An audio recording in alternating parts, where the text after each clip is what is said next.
มาซุงค่ะเมื่อในกระโหกทบจอมขาวใจคือแทงเหี่ยวในขนอเมื่อเร็วก็อยู่อำลีกินน้ำหวานอำไรเหตุการณ์เหตุงานนะครับอยู่ที่ห้องกล้วยในขนออำไรเหตุการณ์เหตุงานเมื่อเร็วก็อยู่หลายมาหลาย16-17 วันเหี่ยวในขนออยู่หลายมีการมีงานเนี่ยก็ว่นหนำนะครับว่นหนำว่นเหี่ยวหนึ่งเหี่ยวเหี่ยวหนึ่งนะครับบางบอกบางแล้วก็ไปแก่นใจถึงเมืองเฮานะครับเนาะไปแก่นใจถึงดินดีพังหกพังเฮมือพองยามเฮาก็เรียกอ่อนเฮาอยู่วันนอกหน้าปังให้พองยามเฮาก็เรียกในเฮาอะไรขึ้นโรงเรียนจังเปิ้นเฮาก็เลี้ยงวัวเลี้ยงควายหาปูหาปลาจอมหวยจอมหวงหา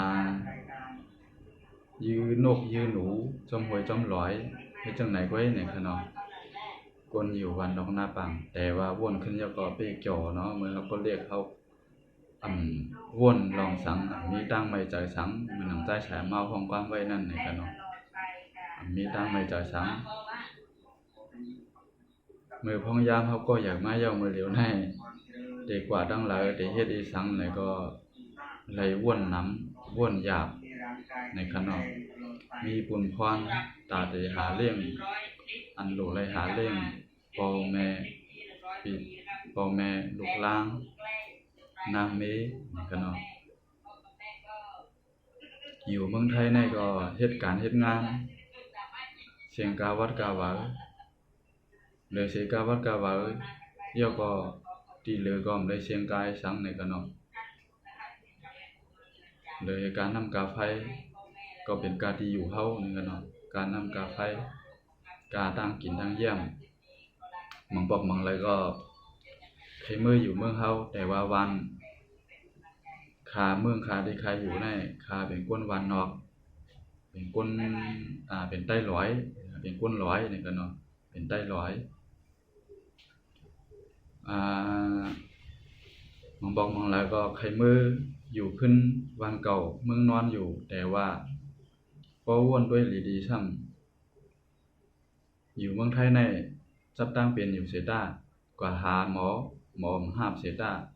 กว่าซื้อยาซ่อมเสียงซ่อมล้านเปิ้นมีเจหาซื้ออะไรเจไทยไรยาอีสังไรกูเมียวมีกูเมียวหรือให้มีเงินหรือให้มีเงินซื้อกล้วยในขนมบ่ยก็เพราะว่าเป็นทั้งเมืองเฮาจ้ามาค้ามืออยู่ที่บ้านเฮาเมืองเฮาเพราะว่าจับตั้งเปลี่ยนมาก็เปลี่ยนจังไหนได้หัวได้กว่าหาหมอได้หลายในขนมหมอก็มีวนว่าเงินก็เต็มบ่เต็มมีนั่นก็สังว่าอยู่ที่บ้านเฮาเมืองเฮาหัวได้เฮ็ดการสังในขนมเลยเสียการให้การหน้าเฮ็ดสวนเก็บเนียงก็ไรกาป้อนะครับมื้อเดียวเงินก็บ่มีอยู่อำลีกินหวานมาเนี่ยก็หัวได้ก็หาหมอได้แล้วมีหมอในคาที่วันคาเนี่ยหมอยามมีก็มีหมอหมองปองหมองแล้วก็มีหมอที่อันเป็นคนซึกเขาสอนปันนะครับมันก็จะว่าฮู้อีสังเต้ๆจะว่าเจ็ดไรดีนี่ครับเนาะก็เฮ็ดหมอซ้ำเข็มด้วยยาแก้ไข้แก้หนาวจังหันกำนำก้อยนี่ครับเนาะบ่อยากก็ได้มีหมอเก่าหมอปานเก่าหมอองค์ขว้าองค์พี่จังนั้นกันเนาะได้มีหมอจังนั้นกำนำก้อยนี่ครับเนาะอยู่วันดอกหน้าปางนี่ก็อันตีลีมันได้เฮาค่ะมีตีลินน้ำมีดีไฮดีนาที่เฮ็ดกินหากินแต่ว่าเฮาขาสมั่มีโรงยาป้ายมักมีก็มีโรงยาก็มีป้ายปิงยาก็คึดจั่นเปิ้นนั่นค่ะเนาะแต่ว่ามาอยู่ในเวียงก็สมั่มีเงินซื้อตีลินที่ให้ดีนาจังเปิ้นหมอเฮ็ดกินหากินจังเปิ้นนั่นค่ะเนาะก็บ่จังไหนมาบอกมาแล้วก็วนถึงว่าแต่ละเฮ็ดหือเฮาบ้านเฮาเมืองเฮาบ้านเก่าเมืองหลังเฮาบ่ขึ้นใหญ่เหมือนสูงจังเปิ้นนี่ค่ะเนาะแต่ก็เฮาก็ได้เฮ็ดสร้างไรหนังเก่านั่นค่ะเนาะอันนี้ก็ใครย้อนฝาก ย้อนผากถึงกวนที่อันมีอาณาว่าปฏิการเมืองว่าเจ้าซึกเจ้าหารที่อันใกล้มาเก็บซึกเก็บข้าวเก็บน้ำเก็บขวัญอยู่ที่นั่นนะครับเนาะให้จอยโดยบันลองปลายหมากมีแล้วก็พงหยาปลายปิญญาในขนมกำนำแน่กวนเดียนมาเมืองไทยกำนำแน่ก็แปลว่ามีเงินมีตวงเลยมาหาเงินหาตวงเมืองไทยกวนเดียนมาหาปลายปิญญาได้กำนำได้ก็ข่าวว่าเดี๋ยวมีในขนมให้บ่มีเงินมีตวงอะไรมาหาเฮียนโรงเรียนเมืองไทยในขนมตั้งแต่มาเฮียนดีเฮียนหลายให้เดี๋ยวมีเนี่ยเดี๋ยวมาเฮ็ดการเฮ็ดงานเสียเฮียนฮู้ว่าซึ่งนั้นกำนำไว้ในขนมเพราะว่าเฮาขาปกป้องเกียรติเขกวนวันกวนเมืองเพราะว่าในจึงกวนวันกวนเมืองอันอยู่วันดองหน้าปางที่อันสู่เจ้าเก็บขวัญเก็บข้าวน้ำดังกินเก็บซึกฉะนั้นเพราะว่าคำพองก็ไปมาเมืองไทยเสียเอาเมื่ออยู่ขึ้นก็มีนะครับ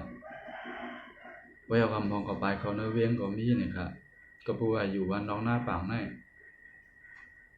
เมื่อหนังคาวานออกไปมักมีก็ลีพงหยาก็มีปลายปิญญาก็คึกแค้มนะครับควรมีเงินมีทองมันก็อ่อนกันไปเขาเนเวียงพองควรมีเงินมีทองก็มองไปมาเมืองไทยมาหาเหตุการณ์เมืองไทยอ่อนลูกอ่อนล่างมาอ่อนปีอ่อนน้องมาเฮ็ดนะครับเพราะว่าเฮาข้ามเน็ตปกป้องเน็ตลุมลาโดยถึงคนหวานคนเมืองเพราะว่าจังไหนจึงไหวมาเว้นก็ได้อ่อนกันไปแปด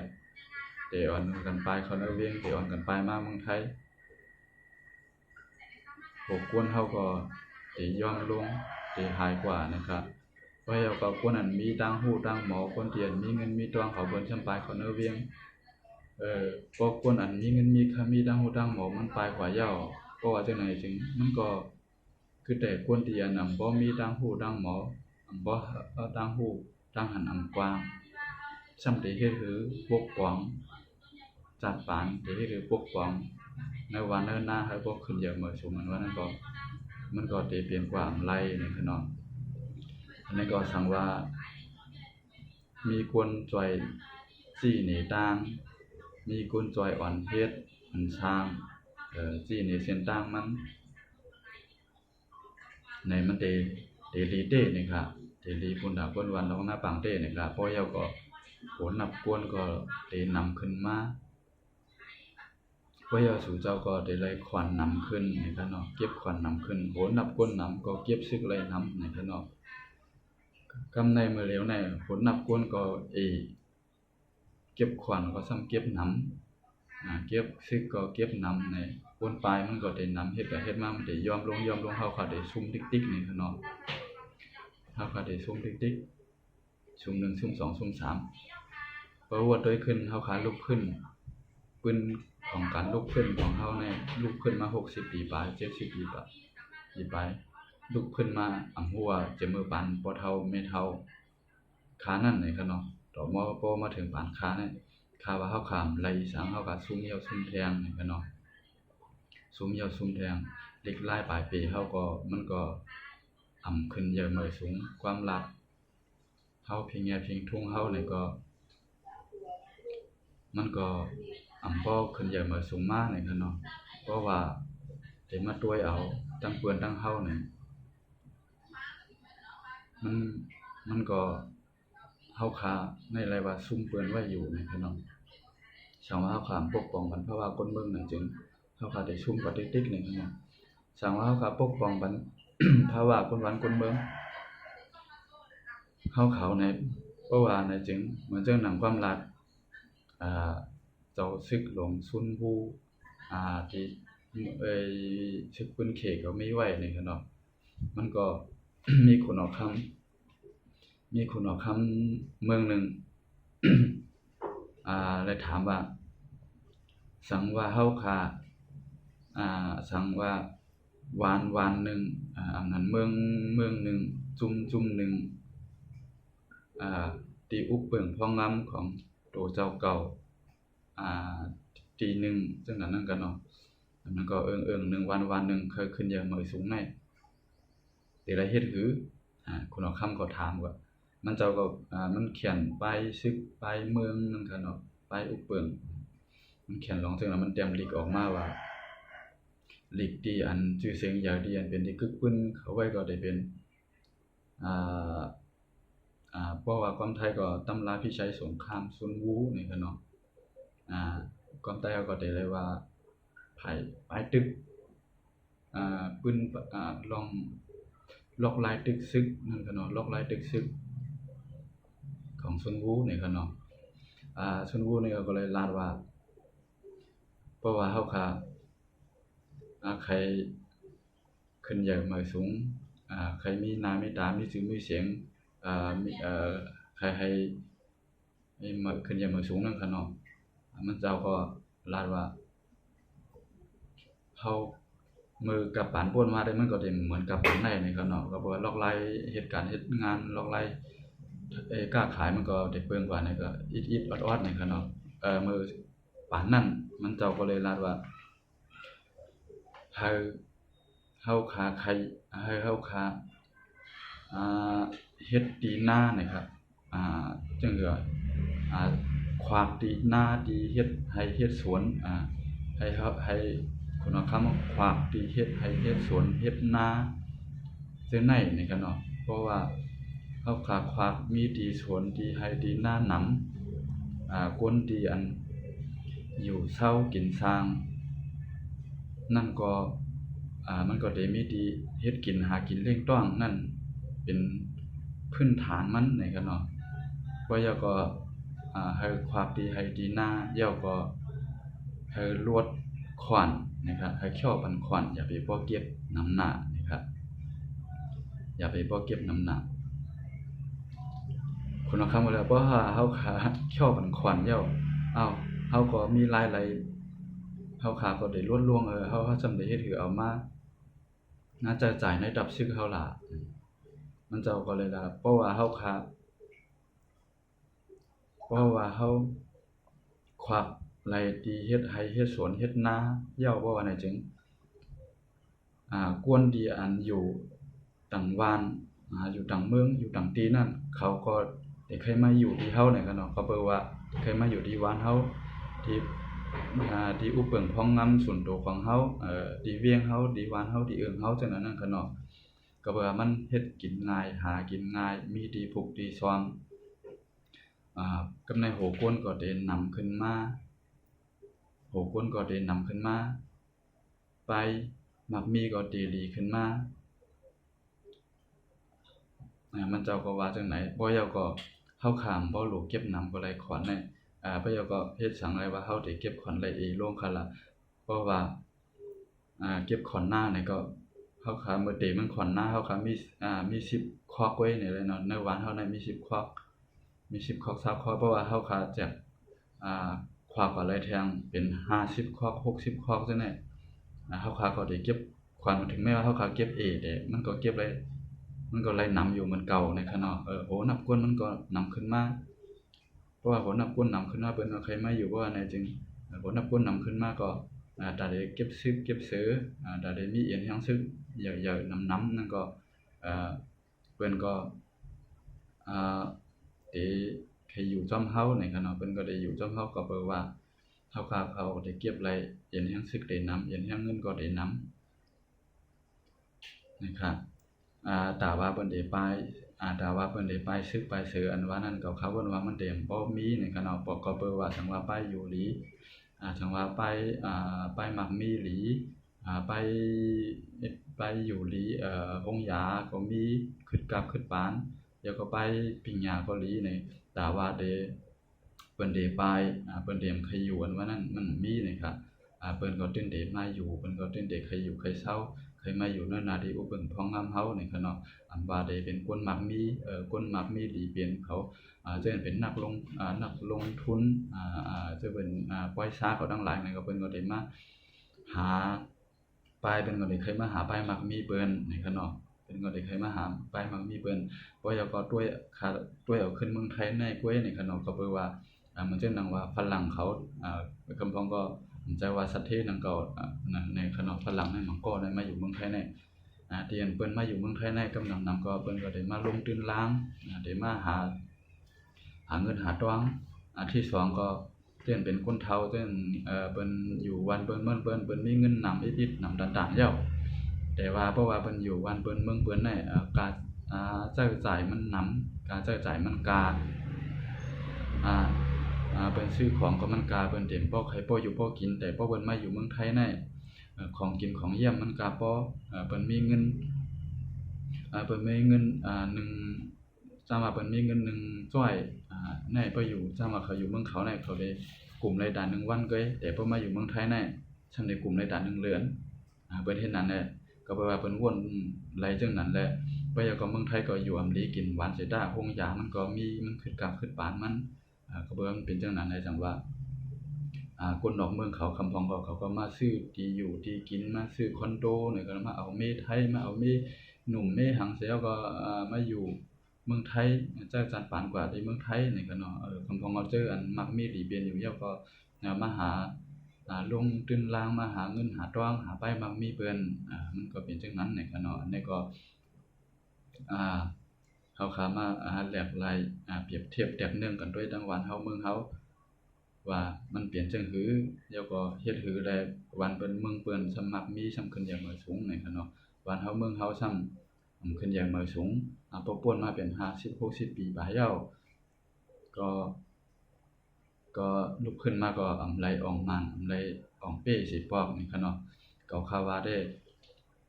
เพราะว่าเฮาขาได้ตึกเอาเมืองก้อนขอได้ขย้อนเอาเมืองก้อนขอในมันอำไปก้อนขอได้ง่ายๆก็ข่าววนว่าได้มันได้เป็นจังนั้นนี่ค่ะเนาะเอียนแฮงเฮาไหลดัง